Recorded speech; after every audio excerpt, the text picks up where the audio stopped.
जब गलवान का किस्सा हुआ, जब आप कहाँ थे उस वक्त जब आपको ये बताया गया कि क्या हुआ है, और उस वक्त आपके मन में क्या सेंटिमेंट था?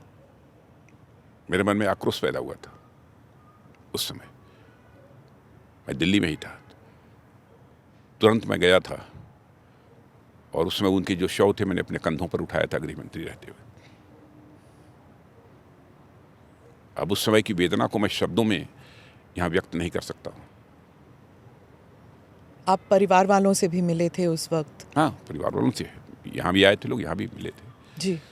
वहाँ तो परिवार वाले नहीं थे बहुत, यहाँ पे हाँ गिने गिने लोग थे, लेकिन यहाँ पर मिले थे परिवार वालों से। और उस वक्त मंत्री के तौर पर आप उस वक्त कैसे रिएक्ट करते हैं कि कुछ करना चाहिए, इमीडिएटली प्रतिक्रिया होनी चाहिए, या फिर सोच समझकर जब समय सही हो तभी एक्शन लेना चाहिए? कैसे होता है वो जो डिसीजन? होना चाहिए था उस समय हुआ, आप अच्छी तरह जानते हैं। जो होना चाहिए था वो हुआ।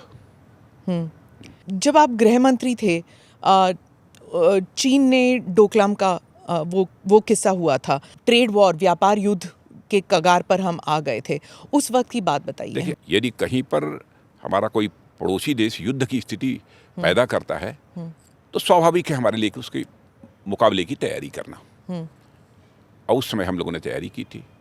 लेकिन चाहे कोई भी हमारा पड़ोसी देश हो, सभी पड़ोसी देशों के साथ हम अपने रिश्ते अच्छे बनाकर रखना चाहते हैं।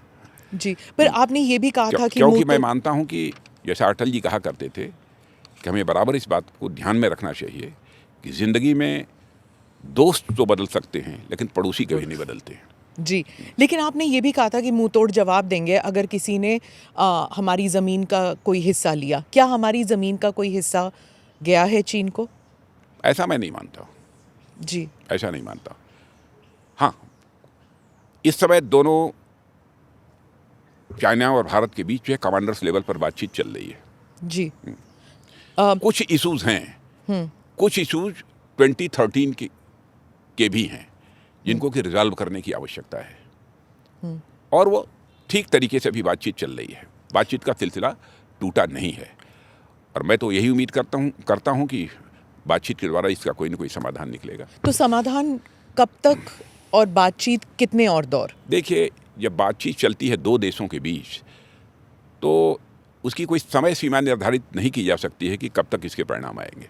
जी, लेकिन इसी विश्वास के साथ बातचीत वो भी कर रहे हैं, इसी विश्वास के साथ हम भी बातचीत कर रहे हैं कि इसका समाधान निकलेगा। ट्रस्ट डेफिसिट कितना है, इन द सेंस कि क्या हम उन पर विश्वास कर सकते हैं?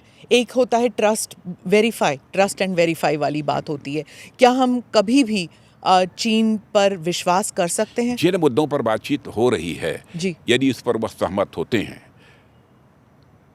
तो मैं समझता हूं फिर तो अविश्वास करने का कोई कारण नहीं है। लेकिन एक रिपोर्ट के मुताबिक चीन ने LAC पे, लाइन ऑफ एक्चुअल कंट्रोल पे, अपनी तरफ की ज़मीन पर मॉडल गांव निर्माण किया है उन्होंने, और LAC के कुछ 6 या 7 किलोमीटर की दूरी पर उन्होंने नए सुरक्षा चौकियां भी बनाई हैं। तो और अरुणाचल प्रदेश के कुछ गांव को भी उन्होंने रीनेम कर दिया है उस इलाके में। तो भारत इसको अब मुकाबला कैसे कर सकती है, क्या करेगी भी? देखिए, LAC के उस पार जो उनकी ज़मीन है उस पर वह कोई कंस्ट्रक्शन करते हैं अथवा कोई चौकी बनाते हैं, तो इस संबंध में मैं क्या करूँगा? LAC के इस पार वह करें, LAC के इस पार हम करें, लेकिन हम लोग भी तो अपना कंस्ट्रक्शन का काम कर रहे हैं। हमारे बॉर्डर रोड ऑर्गेनाइजेशन ने, अन्य सारी दूसरी एजेंसीज ने भी बॉर्डर के समीप काफ़ी इंफ्रास्ट्रक्चर डेवलप हम लोगों ने भी किया है। मैं इसको स्वीकार करूंगा, उन्होंने किया है, हमने भी किया है। लेकिन डेवलप करें वह सीमा के उस पार, हम सीमा के इस पार, लेकिन दोनों देशों के बीच शांति भी कायम रहनी चाहिए। इसका भी प्रयत्न दोनों देशों की तरफ से होना चाहिए। रक्षा मंत्री जी, कांग्रेस के घोषणा पत्र में उन्होंने कहा है कि जो चीन का मुद्दा है, उसके लिए जो राष्ट्र सुरक्षा की जो हमारी नीति है, बीजेपी की जो नीति है, वो छाती पीटने वाली एग्जैजरेटेड क्लेम्स है, और अगर हम सत्ता में आते हैं तो हम स्टेटस को बहाल करेंगे। जहां पर हमारी सेनाएं पहले पेट्रोल करती थी और अब नहीं कर पा रही हैं, वो कर पाएंगी। कांग्रेस के लोग कहते हैं जी, माने कई हजार स्क्वायर किलोमीटर जो ज़मीन चली गई है उसको सब उनसे चाइना से ले लेंगे, उसको बहाल करेंगे। कह तो रहे हैं। इसकी आप कल्पना कर सकती हैं। और कांग्रेस की हुकूमत के द्वारा यह संभव है। देखिए, मैं नहीं कहना चाहता कि उनकी हुकूमत के समय क्या हुआ था, कितने हजार स्क्वायर किलोमीटर ज़मीन जो है चीन के कब्जे में गई है। हाँ, लेकिन इतना मैं विश्वास देशवासियों को दिलाना चाहता हूँ कि मोदी जी की नेतृत्व की गवर्नमेंट के रहते हुए 1 इंच ज़मीन पर भी कोई कब्जा नहीं कर सकता और 1 इंच भी ज़मीन अपनी जाने नहीं देंगे। चीन से अब पाकिस्तान की तरफ मुड़ती हूँ। आपने एक इंटरव्यू में भी कहा था, आपसे पूछा भी गया था, जोशी जी का जो इंटरव्यू था, उन्होंने पूछा भी था आपसे कि ये गार्डियन का जो रिपोर्ट आया है कि भारत जो है वो पाकिस्तान में जाकर आतंकवादी, जिन्हें हम आतंकवादी कहते हैं लेकिन अभी पाकिस्तान ने या इंटरनेशनल कम्युनिटी ने उन्हें आतंकवादी नहीं कहा है, कि हमने वहाँ पर उनके घर में घुसकर मारा है। आपने भी कहा कि हम घुसकर मारेंगे, प्रधानमंत्री भी कह रहे हैं। तो इससे क्या हो रहा है कि सभी पत्रकार हो जाएं या फिर इंटरनेशनल एजेंसीज वो कह रहे हैं कि पुष्टिकरण हो गई है स्टोरी। मैं पाकिस्तान से यही अपेक्षा करता हूं कि आतंकवाद का सहारा लेकर यदि वह भारत को डिस्टेबलाइज करने की, अस्थिर करने की कोशिश करेंगे तो इसका खामियाजा भुगतना पड़ेगा। आतंकवाद पर काबू पाए पाकिस्तान, यदि पाकिस्तान को लगता है कि वह आतंकवाद पर काबू पाने में असमर्थ हैं, नहीं कर सकते हैं, तो पड़ोसी देश भारत है, उसका भी सहयोग प्राप्त करना चाहते हो तो भारत का सहयोग प्राप्त करें। आतंकवाद को रोकने के लिए भारत सहयोग करने को तैयार है।